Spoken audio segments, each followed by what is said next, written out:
오늘 하나님 예배하러 오신 모든 성도님들을 환영합니다. 주님의 평강이 저와 여러분 가운데 함께 하시기를 바랍니다. 우리 곁에 계신 분과 인사하면 좋겠습니다. 잘 오셨습니다.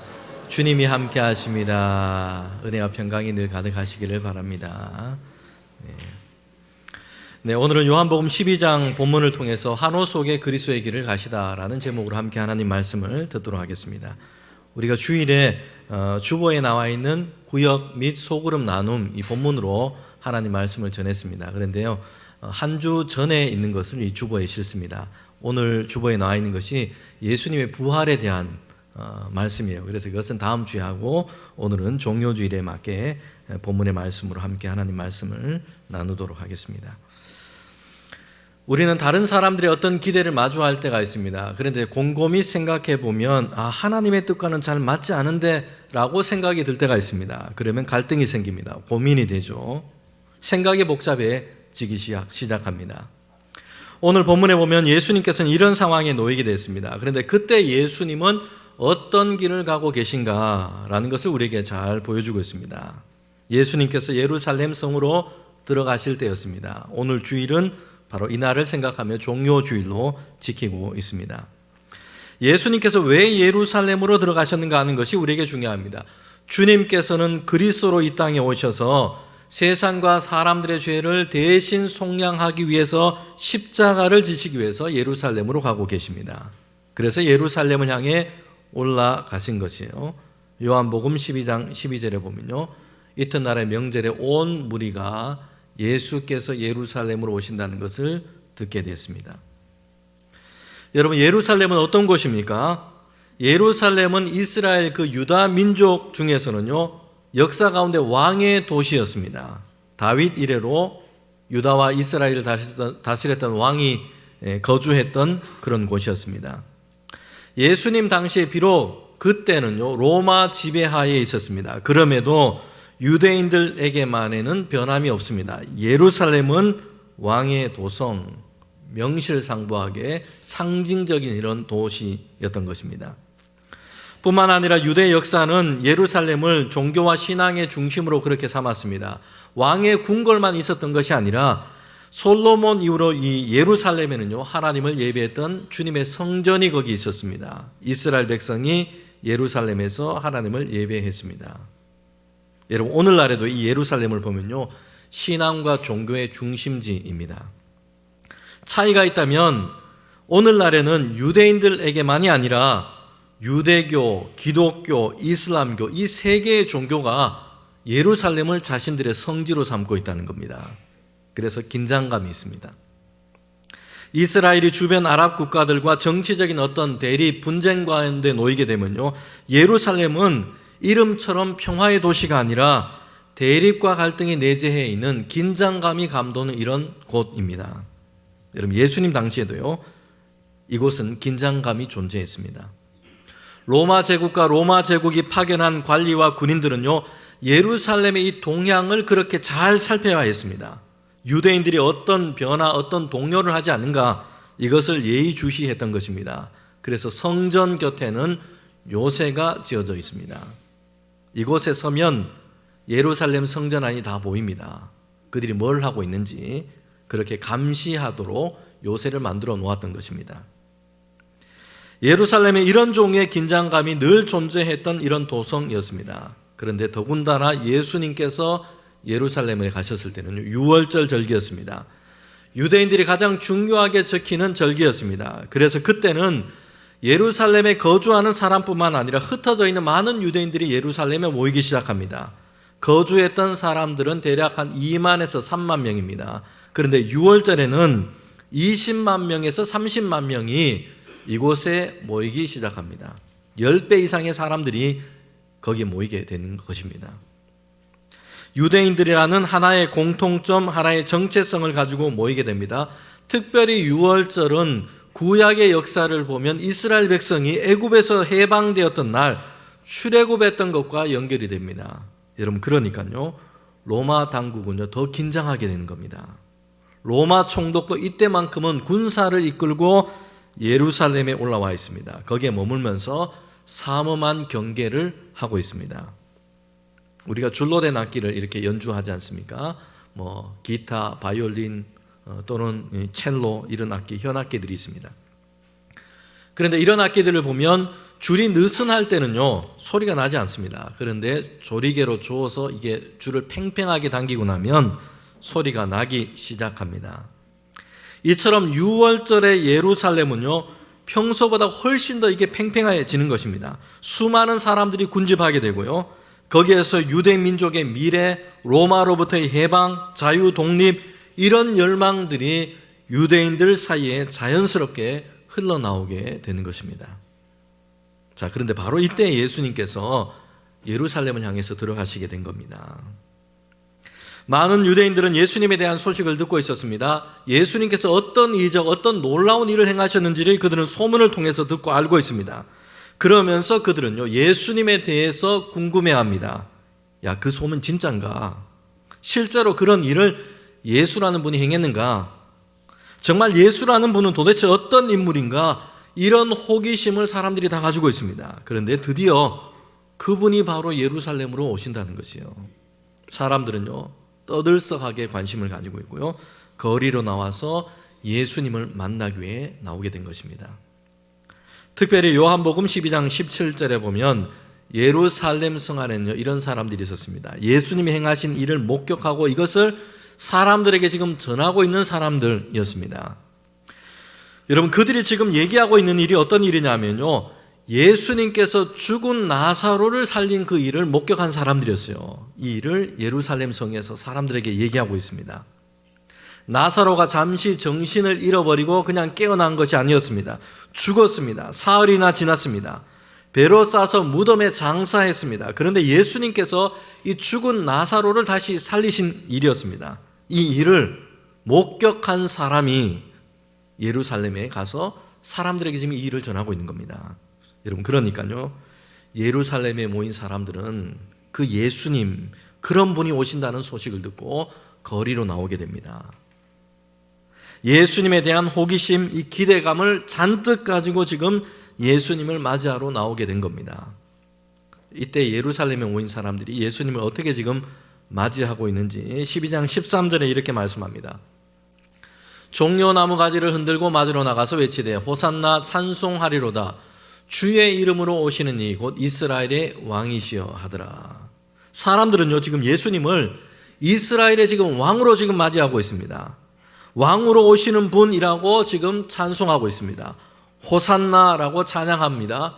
그 뜻은 주여 우리를 구원하소서라는 뜻입니다. 군중들은 예수님을 구원자, 메시아로 생각하고 맞이하고 있습니다. 여러분, 그런데 중요한 것은요 그들이 기대하고 그들이 생각했던 이 구원자였다는 것입니다. 하나님께서 말씀하시고 선지자를 통해서 보내시겠다 약속했던 그리스도, 이 구원자의 모습과는 달랐습니다. 자신들이 기대하고 자신들이 소망하고 자신들이 생각하는 이런 메시아의 모습으로 예수님을 기대하고 있습니다. 왕의 자리에 올라서 호령하는 존재, 유대를 로마 압제로부터 해방시키는 자, 자신들의 가난과 배고픔의 문제를 해결해 줄 존재, 이런 구원자로 예수님을 기대하고 있습니다. 그리고 그런 예수님을 지금 맞이하고 있다는 것입니다. 여러분, 이것은 유대 군중들은 예루살렘을 향해서 오고 있는 예수님을 한화하고 있지만 자신들의 기대를 가지고 예수님을 맞이하고 있습니다. 그런데요, 예수님께서 하나님의 뜻에 순종해서 지금 예루살렘을 향해 가시고자 하는 일, 행하시고자 하는 일과는 잘 맞지 않았다는 것입니다. 전혀 달랐다라는 것이요. 텔레비전 프로 중에 보니까 동상이몽이라고 하는 이런 프로가 있습니다. 부부가 게스트로 등장을 하는데요, 서로 생각, 서로 감정, 이런 것이 참 부부인데 많이 다르다라는 것을 이렇게 보여줍니다. 사랑해서 결혼을 했고요, 처음에는 잘 맞는 부분이 많은 것 같아서 사실 결혼을 다 했죠. 그런데 10년, 20년, 30년 이렇게 같은 집에서 부부로 사는데 살아보니까 다른 게 너무 많다는 것이에요. 많은 부분을 같이 공유하고 그렇게 살아가고 있습니다. 같은 시간을 많이 보내고 있습니다. 그런데 생각도 틀리고 성격도 틀리고 서로 안 맞는 부분이 참 많다는 것이에요. 어떤 부부 이야기를 보니까요, 이제 퇴근 후에 아내 되는 사람은요, 막 공부하고 책을 보고 이런 일을 그렇게 합니다. 그런데 남편은 텔레비전 앞에서 늦게까지 뭘 하냐면 낚시 프로를 보고 있어요. 달라도 너무 다른 겁니다, 지금. 동상이몽, 예수님과 유대 군중 사이가 그렇습니다. 같은 공간에 있습니다. 예루살렘에 있습니다. 중심이 되는 그 거리 가운데 있습니다. 그런데 예루살렘의 유대 군중은 예수라는 분이 이제 왕궁으로 가셔서 왕의 자리에 앉으시고 군대와 힘을 키워서 유대 민족을 위해서 뭔가 새로운 일을 할 분, 이런 분으로 지금 기대하고 있습니다. 그러나 예수님은요, 전혀 다른 목적, 다른 생각, 다른 방향을 갖고 계십니다. 하나님의 뜻에 순종해서 고난과 죽음의 십자가를 향해 가고 계십니다. 이것이 하나님께서 세상을 위해 이루시는 구원의 길이기 때문입니다. 여러분, 우리는요, 유대 군중처럼 주님과 우리 사이에, 하나님과 우리 사이에 혹시 동상이몽이 아닌가, 이렇게 생각해 볼 필요가 있습니다. 우리는요, 하나님 앞에서 현실적인 어떤 복들을 기대하고 있습니다. 그런데 하나님은 우리를 향해서 주의 성도의 거룩한 삶을 요청하십니다. 우리는 하나님 앞에 나아갈 때에 주로 문제가 해결되고 자녀가 성공하고 건강해지고 이런 복을 우리는 구합니다. 이게 전적으로 나쁘다, 잘못되었다라는 것이 아니고요. 그런데 이것만이 신앙의 목적이 되어버려서는 안 된다는 것입니다. 하나님은 우리에게 더 중요한 것을 원하시고 기대하고 계십니다. 하나님의 자녀, 주의 성도로 우리 자신이 변화된 존재로 세상 가운데 살아가는 것입니다. 많은 것을 가져서 편안하고 안락하게 사는 것보다 하나님은 우리가 하나님의 영광스러운 자녀로 구별된 자들로 세상 가운데 하나님의 정의와 사랑 안에 살아가기를 원하십니다. 우리는 하나님 앞에서 더 많은 소유를 꿈꿉니다. 우리는 하나님 앞에 뭘 더 얻을까, 이런 기대에 집중하지만 하나님은 우리를 향해서 내가 너와 함께 한다, 우리를 향해서 믿음의 삶을 기대하십니다. 우리는요, 종종 제 손에 무엇을 좀 더 지어 주시겠습니까? 하나님께 이렇게 구하고 있습니다. 그런데 하나님은 우리에게 내가 너와 함께 한다, 내가 지금 너의 손을 잡고 있다, 너와 함께 한다, 이것으로 충분하지 않겠니? 라고 말씀하십니다. 우리는 하나님 앞에서 더 빠른 속도를 꿈꾸고 있습니다. 빨리 응답받고 빨리 축복을 받고 빨리 땅에서 성공하고, 그런데 하나님은 우리를 향해서 올바른 방향으로 우리를 인도하시고 그렇게 거기에 머물기를 원하십니다. 사람들은요, 지름길 가게 해주세요, 시간이 없습니다, 이렇게 말합니다. 그런데 하나님은 광야 길을 돌아가더라도 늦더라도 하나님이 전적으로 우리와 함께 하신다, 이걸 신뢰하는 믿음의 그 방법, 이 믿음을 우리가 배우기를 원하신다는 것이요. 여러분, 이스라엘 백성은요, 출애굽에서 2주면 갈 수 있는 약속의 땅을 향해 가고 있습니다. 그런데요, 광야에서 40년을 걸었습니다. 시간 낭비처럼 보입니다. 그러나 하나님은 이 시간을 통해서 그들을 변화시켜 가십니다. 하나님을 신뢰하는 하나님의 백성으로 그들을 세워가기를 원하시는 것입니다. 성도 여러분, 우리의 가정도요, 우리의 교회도요, 서로 동상이몽 이렇게만 되지 않고 동병상련이 되면 좋겠습니다. 야, 안 맞다, 이해가 안 된다, 왜 그럴까, 같이 있지만 다른 생각 때문에 막 불편해하고 힘들어하고 이렇게 되지 않고 동병상련, 내가 어렵고 힘든 일 겪어봤는데 야, 너의 아픔, 너의 힘든 거 참 이해가 되고 서로 아껴주고 긍휼히 여겨주고, 여러분, 이것이 예수님께서 우리에게 열어주신 사랑의 관계일 것입니다. 제가 지난주 중에 병원 신방을 했습니다. 우리 교우 중에 급성심근경색으로 갑자기 막 통증을 많이 느꼈어요. 막 쓰러져서 집에 겨우 119를 불러서 이제 병원에 가셔서 치료를 받게 됐습니다. 다행히 이제 건강을 잘 회복했습니다. 그때는요, 막 통증 중에 막 쓰러졌을 때는 내가 여기서 끝나는구나, 내 삶이, 이렇게 생각이 들었습니다. 그런데 다행히 잘 회복하셔서 이제 하나님께서 주신 또 새로운 시간을 이렇게 살게 되었다라고 그렇게 얘기를 합니다. 기도하고 예배하는 중에 이런 얘기를 합니다. 그러면서 이제 주신 새로운 시간은 선물로 내가 받았다 이렇게 얘기하고요. 그러면서 그 다음 이어지는 얘기가 이렇습니다. 예전에 우리 교회 누구도 심근경색으로 그렇게 쓰러졌는데 야 정말 힘들었겠구나. 이제서야 내가 잘 알겠다고. 그때는 몰랐는데 참 힘들었겠구나. 이런 얘기를 그렇게 하세요. 지금 본인도 지금 죽을 고비를 넘겨서 병상에 있는데 이런 생각이 들었다는 것입니다. 그때 교회 우리 누구도 이런 어려움을 지나갔는데 내가 그때는 참 몰라줬구나. 그런데 지금 보니까 참 힘들었겠네. 여러분 다른 사람을 헤아리고 그를 위해서 기도하게 되었다는 것입니다. 이것이 동병상련일 겁니다. 안타까워하고 아껴주고 함께하기를 기뻐하고 하나님과의 관계에서 여러분 우리가 짧은 우리의 생각에 갇혀서 다른 것에 늘 우리의 마음을 두는 동상이몽이 되지 않기를 바랍니다. 가정에서도 교회에서도 우리가 동상이몽으로 이렇게 있지 않고 서로의 동병상련 그 마음을 헤아려주고 그렇게 서로를 대하고 서로를 보듬어주고 여러분 이렇게 된다면 하나님이 기뻐하시는 성도의 삶이 될 줄 믿습니다.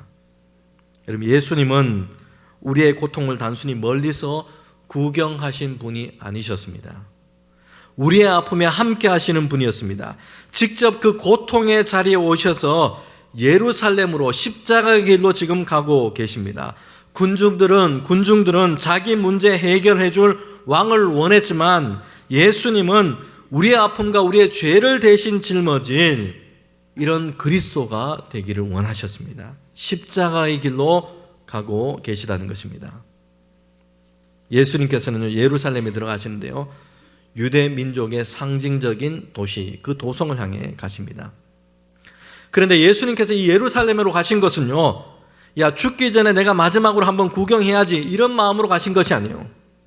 사실 우리에게 이런 장소들이 다 있지 않습니까? 사람들이요, 내가 두 다리 건강할 때 죽기 전에 꼭 가봐야 할 곳, 유명하고 아름다운 여행지 뭐 이런 것 얘기하고 이런 곳 갖고 있습니다. 그런데 예수님은 이런 이유로 예루살렘에 가신 것이 아닙니다. 죽기 전에 꼭 가봐야 할 여행지로 예루살렘을 택하신 것이 아닙니다. 세상을 살리기 위해서 주님께서는요, 스스로 자기의 생명을 내어주기 위해서 죽으러 가야 할 사명의 자리였던 것입니다. 세상과 우리를 대신해서 고난과 죽음의 십자가를 지시기 위해서 예루살렘을 향해 가십니다. 이것이 구원을 이루시는 하나님의 뜻이시기 때문입니다. 죄와 어둠 가운데 있는 세상을 다시 하나님의 사랑의 다스림 안에 세우기 위해서 회복을 시작할 수 있는 유일한 방법이 그리스도이신 예수께서 십자가를 지시는 길이었기 때문입니다. 예수님 향해 외치는 유대 군중들의 환호 소리가 있습니다. 그들은 영접하고 있습니다. 뜨겁게 열렬하게 주님을 환영하고 있습니다. 종려나무 가지를 흔들며 예수님을 맞고 있습니다. 큰 전쟁에서 승리하고 돌아온 개선 장군을 맞이하는 것처럼 이렇게 하고 있습니다. 길에 자신의 겉옷을 펴고 주님을 환영하고 있습니다. 열렬하게 뜨겁게 주님을 맞습니다. 이런 상황에 사람들이 들어선다면요, 때로는 좀 부담스럽기도 하겠지만 싫지는 않을 겁니다. 또는 쉽게 자기 도취에 자기 만족에 그렇게 빠져버리기도 합니다. 야, 내가 이 정도였어. 사람들이 좀 나를 알아보는구나. 사람들은요, 다른 사람들에게 인정받고 환호받고 싶어하는 이런 강한 욕구를 가지고 있습니다. 인정 욕구를 가지고 있는 겁니다. 가까운 사람들에게 인정받고 싶어하고요, 가급적이면 많은 사람들에게 인정받고 환호하고 환호받기를 원하는 것, 이런 기대를 사람들은 가지고 있습니다. 최근에 미국에서는요, 아주 중요한 재판이 한 가지 열리게 됐습니다. 인터넷 이 소셜 미디어를 만들고 큰 수익을 올리고 있는 세계적인 기업들이 이 재판 소송의 대상이었습니다. 페이스북, 인스타그램, 이걸 가진 메타 그룹이라고 하는 이 그룹도요, 이 소송 대상이 됐고요. 유튜브의 구글도 마찬가지였습니다. 청소년들의 이 정신건강을 해치는 이 중독성을 일으키는 설계를 했다라는 것이었습니다. 알고리즘으로 이 설계를 해놔서 우리가 보면요, 막 계속해서 이 관련된 영상들, 더 자극적인 영상들을 막 추천을 해줍니다. 무한 스크롤이라고 하는 것을 설계해 놨습니다. 그래서 스크롤을 내리면 끊임없이 계속해서 새로운 콘텐츠들이 자동으로 이렇게 불러옵니다. 늪과 같습니다. 계속해서 그냥 거기에 벗어나지 못하도록 이렇게 설계를 했다는 것이에요. 재판에서 처음으로 기업들에게 책임이 있다, 그래서 배상을 해라 라는 이런 판결이 내려지게 됐습니다. 그런데 이 소송 과정에서 피해자로 자신의 이야기를 전하고 있는 여성이 있습니다. 이렇게 얘기합니다. 어릴 적부터 이런 기업들이 만들어 놓은 SNS에 빠져서 내가 지금 이런 고통 가운데 있다라고 얘기합니다. 좋아요라는 이 중독에 빠졌다는 것이에요. 자신의 인스타그램, 페이스북에 사진 같은 걸 올리면 사람들이 좋아요 이렇게 눌러주는데 여기에 빠져서 지금 중독에 걸려 있다는 겁니다. 좋아요가 적거나 받지 못하면 심각한 우울증에 자기 혐오에 빠져서 지내기도 합니다. 정신적으로 이 건강을 잃어버린 것입니다. 이처럼 사람들은 좋아요 중독, 다른 많은 사람들에게 인정, 환호 이런 것 받기를 좋아하고요, 더 나아가서는 지나치게 거기에 집중하고 무게와 가치를 두고 살아갑니다. 여러분, 사실 많은 사람들은 우리 자신에 대해서 잘 모릅니다. 그냥 가볍게 좋아요 또는 싫어요 이렇게 반응하는데 그 반응에 사람들이요, 마음이 천국과 지옥을 지금 막 오가고 있다는 것이에요. 여러분, 그렇게 되면요, 오롯이 자신으로서의 참된 삶을 제대로 살아가지를 못합니다. 나다움의 삶을 잃어버리는 것입니다. 오늘 사람들은 좋아요 이 숫자에 따라서 자신의 가치를 판단합니다. 그러나 예수님은 수많은 이 환호 속에서도 흔들리지 않고 그리스도의 길, 주님의 길을 가고 계십니다. 예수님이 예루살렘으로 가실 때처럼 사람들은 환호하고 열렬한 반응을 보입니다. 이스라엘의 왕으로 오시는 이요 라고 환호하고 있습니다.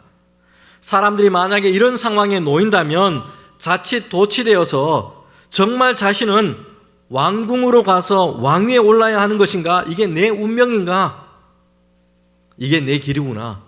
이렇게 헷갈려 버립니다. 여러분, 그러나 예수님은요, 그렇게 길을 잃어버리지 아니하시고 십자가의 길, 그리스도의 길을 가고 계십니다. 주님은 어린 나귀를 타고 예루살렘을 향해 들어가십니다. 장군이나 왕이 탔던 거대한 왕이 아니라 늠름한 이런 왕이 아니었습니다. 사람을 한 번도 태워보지 않았던 어린 나귀를 타고 예루살렘을 향해 들어가십니다. 선지자 스가랴가 하나님의 말씀으로 전한 대로입니다. 그리스도이신 주님은 하나님의 뜻 가운데 이것을 행하고 계십니다. 군중들은 로마를 무찌를 장군의 모습, 군마를 탄 이런 왕의 모습을 기대했지만 주님은 평화의 왕으로, 섬기는 왕으로 오셨습니다. 나귀를 타셨습니다. 세상은 힘으로 굴복시키려 하지만 주님은 자기의 생명을 내어줌으로 세상을 살리려 하십니다. 여러분, 왜 예수님께서 그리스도의 길을 잃지 않으셨을까요? 사람들이 그렇게 환호하면서 당신은 왕입니다, 왕궁으로 가세요, 우리가 당신을 원합니다, 이렇게 하고 있습니다. 사람들의 환호와 지지와 인정이 가득합니다. 그런데 이런 가운데 예수님은 하나님의 뜻과 부르심이 뭔지를 먼저 생각했기 때문입니다. 그래서 길을 잃지 않은 것입니다. 여러분, 캄캄한 산이나 또 바다 같은 곳에서요, 우리가 길을 잃지 않을 때는요, 반딧불 같은 걸 따라가면 안 되고요, 하늘에 있는 북극성을 보고 방향을 정해야 합니다. 이게 기준이 되는 겁니다. 그런데 만약에 반딧불같이 이런 풀벌레들 이런 것을 따라다닌다면 방향 없이 날아다니기 때문에 우리는 길을 잃고 맙니다. 사람들의 환호는 이와 같습니다. 사람들의 박수, 유행, 환호는요, 좋기도 하지만 그렇다고 해서 이것을 따라서 인생의 방향을 정해서는 안 됩니다. 성경을 봐도 이 유대 군중들은요, 예수님을 향해서 유대인의 왕으로, 이스라엘의 왕으로 지금 환호했습니다. 그런데요, 단 며칠 사이에요, 순식간에 바뀌게 됩니다. 우리의 왕이 오셨다 했던 그들은요, 어느 순간 예수님을 십자가에 못 박으라, 예수라는 저 사람을 죽이라 라고 함성을 지르고 있습니다. 다른 사람이 아니고요. 대부분 같은 사람이에요. 폴란드에 아주 유명한 피아니스트가 있는데요. 그는 폴란드 공화국의 초대 총리직을 역임하기도 했습니다. 이름이 너무 어렵더라고요. 제가 그래서 그냥 피아니스트라고 얘기하겠습니다. 피아노를 늦게 시작했습니다. 탁월한 재능이 뭐 이렇게 있다라고도 할 수가 없었습니다. 그런데 이 사람은요, 대단히 열심히 하는 사람이었습니다. 선생님이 가르쳐 준 것 이걸 그냥 연습하고 또 연습하고 이런 사람이었습니다. 그래서 그가 남긴 아주 유명한 명언이 있는데요. 하루 연습하지 않으면 나 자신이 알고, 이틀을 연습하지 않으면 비평가가 알고, 사흘을 연습하지 않으면 관객이 안다. 이런 말을 남겼습니다. 음악하는 사람들은 잘 아는 그런 명언이기도 합니다. 그런데 그에게는 이런 일화가 있습니다. 이제 그의 이름이 막 높아졌고요. 사람들이 그의 연주에 대해서 그렇게 기대하고 환호할 때였습니다. 어느 연주회에서 열심히 연주를 했습니다. 사람들은요, 아주 훌륭한 연주라고 매료되었습니다. 기립박수를 막 치고 있습니다. 그런데 이 연주자, 이 피아니스트는요, 사람들 그 사이에서 관객석 그 구석을 향해 그의 시선을 두고 있습니다. 거기에는 그의 선생님이 앉아 있습니다. 수많은 사람들이 위대한 연주라고 박수 환호를 하고 있는데, 여러분, 이 연주자의 시선은요, 그들에 가 있는 것이 아니라 객석 한 구석에 앉아 있는 그의 선생을 향해 바라보고 있습니다. 사람들의 박수 소리는 저의 귀를 즐겁게 하지만 저를 가르친 선생님의 고개의 끄덕임만이 제가 바른 길을 가고 있다고 증명합니다. 수만 명의 환호보다 중요한 것은 단 한 사람, 나의 기준이 되는 선생님의 시선과 인정입니다. 여러분, 이 이야기는요, 우리가 신앙의 길을 어떻게 가야 하는지를 생각해 보게 합니다. 세상의 평판, 사람들의 관객들의 환호, 이거보다 하나님의 시선에 집중해야 함을 우리에게 일깨워 주고 있습니다. 여러분, 그럴 때 우리는요, 길을 잃지 않을 수 있습니다. 중요한 것은 사람들의 환호, 박수 소리를 따라서 방향을 정하지 않고 내 인생, 내 삶을 향한 하나님의 뜻, 하나님이 기뻐하시는 것이 무엇인지를 생각해야 합니다. 하나님께서 내게 주신 소명이 뭔가, 나를 통해 어떤 일을 이루어가기를 원하시는가, 이것을 생각해야 합니다. 여기에 삶의 길을 우리가 방향을 정해야 합니다. 사람들의 환호는요, 순간입니다. 열렬하다가도 금방 식어버리기도 합니다. 조급하게 이것을 기다리며 여기에 우리가 방향을 잡고 있다면 우리는 엉뚱한 곳에 가 있게 될 것입니다. 그러나 하나님의 부르심, 그 소명을 생각하고 할 때는 우리 인생이 가장 가치 있고 아름답게 세워져 가게 될 줄 믿습니다. 여러분, 길을 잃지 않기 위해서는요, 우리가 해야 될 것은요, 중간 점검을 잘해야 한다는 것입니다. 여러분, 예수님께서요, 예루살렘에 올라가시는 이 말씀을 읽었는데, 그때만 경로 이탈, 길을 잃어버릴 어떤 위험, 이런 유혹이 예수님 앞에 있었던 것이 아니었습니다. 예수님께서는 이미 공생애를 시작하실 때에, 그리스도로서 그의 사역을 시작하실 때에 그 처음부터 유혹과 시험이 있었다는 것입니다. 광야에 기도하러 가셨죠. 40일 금식하셨습니다. 여러분, 그때 사단의 유혹과 시험이 있습니다. 예수님께 이렇게 시험합니다. 너가 하나님의 아들이라면 돌로 떡을 만들어 봐라. 너가 하나님의 아들이라면 성전 높은 저 꼭대기에서 한번 뛰어내려 봐라. 천사들이 너의 발을 받쳐줄 것이다. 사람들이 이러면 환호하지 않겠느냐? 사단의 시험은 예수님이 가셔야 할 그리스도의 길을 벗어나게 합니다. 자기 필요를 채우고 그렇게 살라는 것입니다. 사람들에게 인기와 환호를 얻을 수 있는 그 길을 선택하라라는 것입니다. 하나님의 부르심을 향해 봐야 할 그 시선을 다른 곳으로 자꾸 돌리게 합니다. 사단의 시험은요, 소명의 길, 사명의 길을 생존의 길, 인기의 길로 변질시켜 버립니다. 사단은 시험할 때 이렇게 얘기하죠.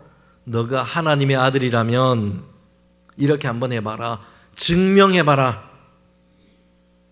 여러분, 그런데 우리는 성경을 보면 예수님께서 광야에 들어가시기 전에 요단강에서 세례를 받으셨어요. 그런데 이미 그때 하나님은 하늘을 여시고 이렇게 말씀하고 계십니다.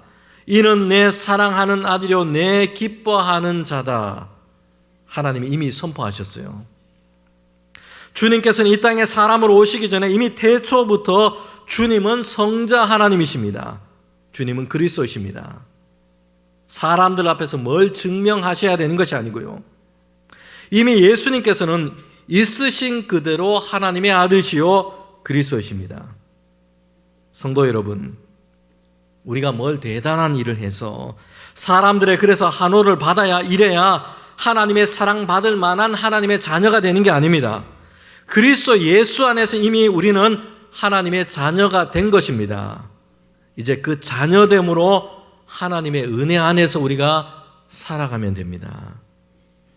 여러분, 예수님은요, 그리스도의 길을 벗어나게 하는 많은 유혹과 시험이 이미 시작부터 존재했습니다. 오병이어의 기적, 보리떡 5개와 물고기 2마리로 수많은 사람을 먹이셨을 때는요, 사람들이 막 예수님을 쫓아옵니다. 왕으로 삼고자 강 건너편까지 배를 타고 예수님을 그렇게 쫓아오기 시작합니다. 여러분, 그런데 이런 사람들이 쏟아내는 환호, 이것이요 시험과 유혹이 되지 않고 예수님은 그리스도로 가셔야 할 그 십자가의 길을 가셨다는 것입니다. 어떻게 그 길을 계속해서 가셨습니까? 어떻게 길을 잃지 않으셨습니까? 주님께는요 중간 점검이 있었기 때문입니다. 고요하게 하나님 앞에 나아가시고 사람들의 한호가 아니라 한적한 곳에서 하나님 앞에 나아가는 그 시간을 계속하셨습니다. 광야 같은 고요한 시간 속에서 홀로 하나님 앞에 앉으셔서 하나님께서 나를 부르신 그 부르심, 그리고 현재 나의 삶의 걸음을 그렇게 내어놓았던 것입니다. 세상의 화려한 박수갈채보다 하나님의 부르심이라는 좁고 정직한 길을 선택하는 그 시간이 하나님 앞에 있었기 때문입니다. 성도 여러분, 환호 소리가 커질수록 기도의 자리는 더 깊어져야 합니다. 박수 소리가 하나님의 이 세밀한 음성을 가리지 못하도록 해야 합니다. 사람들의 환호가 아니라 하나님의 뜻이 우리의 방향이 되기를 소망합니다. 우리는 박수에 반응하는 사람들이 아니라 하나님의 부르심에 반응하는 사람이기 때문입니다. 예수님께서 선택해 가신 십자가의 길은요, 사람들 사이에 인기 있는 길이 결코 아닙니다. 그러나 예수님을 향한 하나님의 부르심에 옳은 길이었기 때문입니다. 사랑하는 성도 여러분, 이번 한 주간 고난주간을 우리가 보내게 됩니다. 우리의 인생 길에도 때로는요 사람들의 환호가 들릴 때도 있습니다. 그런데 때로는 그렇지 못할 때도 있습니다. 그러나 우리가 기억해야 할 아주 중요한 것은요, 사람들의 환호 소리의 크기가 아닙니다.